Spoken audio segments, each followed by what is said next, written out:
Bonjour à tous. Quand j'ai appris que j'étais finaliste du prix Montluc Résistance et Liberté, cela m'a fait plaisir dans la mesure où le roman L'homme qui lisait des livres parle de la question de la résistance. Comment on fait pour résister quand tout s'effondre? Comment on fait pour résister face à la violence et une violence qui vous déshumanise?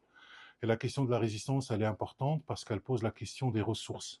Elle pose aussi la question des moyens, puis elle pose aussi la question de la finalité. Et on peut se dire, un libraire qui se retrouve à Gaza en train d'ouvrir chaque jour sa librairie, chaque jour lisant devant la porte, chaque jour attendant les lecteurs, alors que les bombes pleuvent, alors que des enfants, des femmes et des hommes meurent, on peut se dire à quoi ça sert cela, à quoi sert la lecture, à quoi sert la littérature, à quoi ça sert de résister quand tout participe à votre déshumanisation.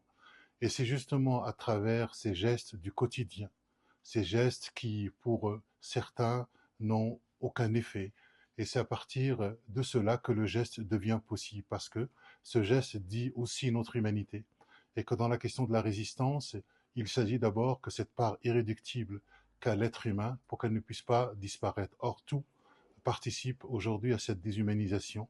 Et donc, c'est les livres qui sont un lieu d'imagination, un lieu où d'autres ont porté des mots pour nous aider à traverser, pour nous aider à habiter le réel. Il ne s'agit pas de fuir le réel, il s'agit de l'habiter réellement, de l'habiter à la fois dans les ruines, de l'habiter dans les effondrements. Et c'est à partir de ce lieu-là, à partir de ce réel-là, qu'il s'agit de le fissurer, de trouver des points de fuite pour justement le penser autrement, le vivre autrement, et que la littérature nous donne à voir le monde autrement. Et en nous le donnant à voir autrement, on peut aussi agir autrement. Et c'est cela, aujourd'hui, me semble-t-il, résister.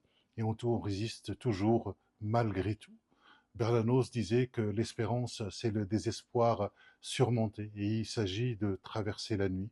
Il ne s'agit pas de nier la tragédie ou les différentes tragédies que nous traversons. Et la question, c'est toujours cette idée de croire. Et la croyance, c'est toujours croire malgré tout. Croire que c'est encore possible, ne pas désespérer des hommes ni des êtres humains et continuer à y croire en posant ces petits gestes qui, pour certains, même s'ils ne représentent rien, disent toute notre humanité.